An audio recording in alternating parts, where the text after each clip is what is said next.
everybody and welcome to this week's video. I'm here with Lewis, who's the head of PE, because we realised we haven't just spent enough time talking about sports and PE and all the exciting things that are happening. We're really going to talk about two things. First of all, the tournaments we're involved in and everything our teams are doing, some of the highlights.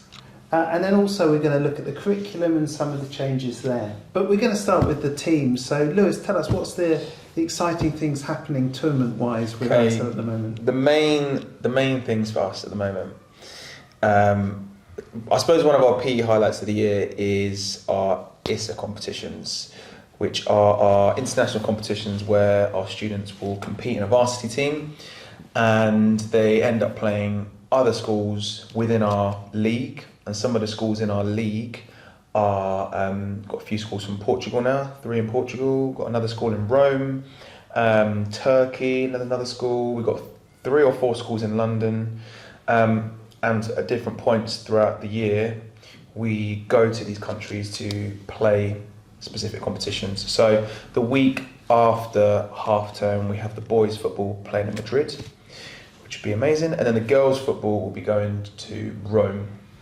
So girls football 7-a-side, boys football's 11-a-side. So we're taking a lot of students out of the country and it's going to be a really nice experience.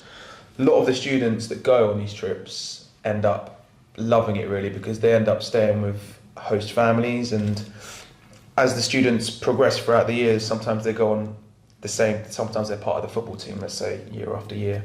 But they end up meeting the same people they met maybe last year at basketball or last year at the same football thing. So I just spoke to one of our students earlier today. She's like, oh, I'm really excited to go to the football because I know this student, I met her at basketball last year. So it's nice, they get to see each other again, and it's, like I said, it is a massive highlight for us. You know, end of the day, we want to work the students up to a good level within a sport where they, you know, where they can compete against other teams of good standards. So yes, it's a great part of the educated experience here that you can travel to all these countries, playing all these games, and also because we have some quite amazing sports facilities these days with the Sports Hub, we're also able to host a whole series of sports. We had football recently, we could do tennis, we've done golf in the past, we could do volleyball.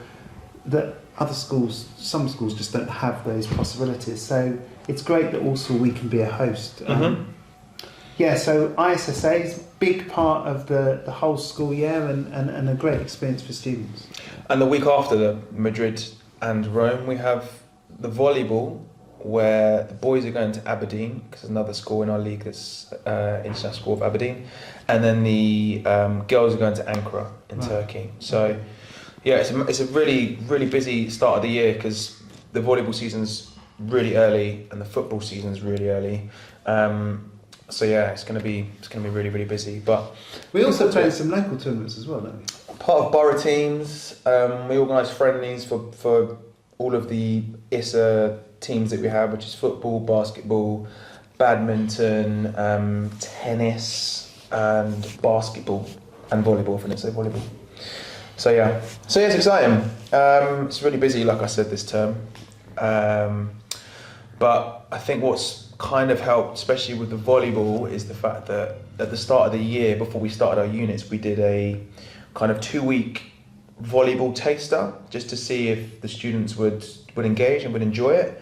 But we actually had a really positive turnout of those students within grade 10 who really enjoyed it. So they ended up coming to training, and now we've got about 40 kids from NYP and across the DP that come to volleyball training twice a week. So yeah, a lot. I think we're up quite a lot from last year. So yeah. We for a small school, we always do pretty well. I mean, lots of tournaments we do. I mean, considering the size of the school, we've got 40 kids coming to volleyball, over 40 kids coming to football. Like, a lot of the kids are quite active, I would say. And that's separate to their own sports that they do outside of school. Loads of our kids are doing hockey and tennis and, you know, doing loads of running outside of school. So yeah, I'm glad everyone, on the most part, is pretty active. Apart from tournaments, so we've got the local tournaments as well. You've also done some changes in the curriculum. It's a chance to talk about those as well. Yeah, we've our grade 6 unit is a bit more interesting this year because we're kind of able and have a bit more freedom to teach a lot of different sports, and we can teach in a bit more detail some of the skills. So it's been quite fun for the students in grade 6. So we've been happy about that. And their assessment. Talk a little bit about what you've done. Yeah, so their assessment is a little bit different because we're kind of more reflecting on their performance. They essentially need to know where they are in terms of their skill level and what they feel they need to do to improve. And it's linked to these solo skills, which are thinking skills, which a lot of us within the grade 6 team are applying within our subjects. So at the moment we're doing invasion games. We've done some What's kind of invasion games? Invasion games, any sport where you are trying to invade into another area. Usually it's 2 teams.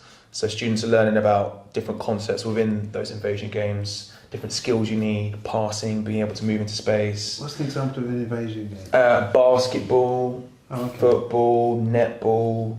A lot of team sports are invasion games. Okay. So yeah, we're learning a lot of these. The students are learning a lot of these different skills, which hopefully will transfer as they progress in the school.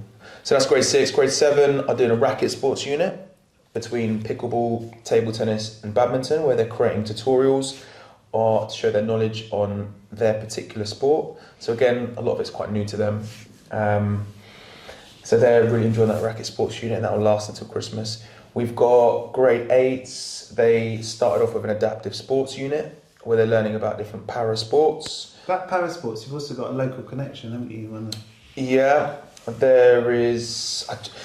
We've tried to get in contact with London Titans, who is quite a big London wheelchair basketball team, because last year we had Ade Patan come in, who's used to be an Olympic wheelchair basketball athlete, but he also does a lot of presenting now, so he's really, really busy. So I tried to get someone else to come in because it would have been great for them to meet some of these athletes in person. But they did different sports. Last year we focused on wheelchair basketball. This year was more about goalball and blind football. So they got to play those sports, experience them, understand why it's important to have a kind of understanding of the needs of different people who, may not have full access to their vision or may not be as mobile or as agile as the next person. So kind of opened up their perspectives a little bit. But yeah, I really love that unit. And now they're doing a global rhythms unit where they are creating their own dance. So they're going to take an element of a specific dance, a specific culture, and they're going to try and translate that into their own dance that they make. So at the moment they're experimenting with different types of dancing. Nice. We did as a little practice for this, we did a Philippines dance called the Tinikling dance. Nice. Again, it sounds like it's a dance, but it's a lot of movement. It's actually really hard. But Anyway, they're getting into it, and it's really nice hearing their own personal interests come out. But yeah, it's very busy. Grade 9s, they're doing a flag football unit. Again, they're creating their own set plays, a bit more complex what they're doing. Grade 10s are doing a gymnastics and acrobatics unit. So again, they're creating their own performance, different vaults, different balances. It's obviously the older they get, the more challenging the material is. But so far it's going really, really well, and we're really happy at the moment. And yeah, there's a good variety of sports that we're trying to offer to cater for the needs of everyone. So there you go, everybody. That's an introduction to the amazing sports offerings at ISL. You can see just the variety and also the creativity that goes into thinking about our approach to sports, and how, if you have this variety, it gives opportunities to so many people in different ways. So there you go, everybody. There's sports at ISL. I look forward to speaking to you next week. Thank you.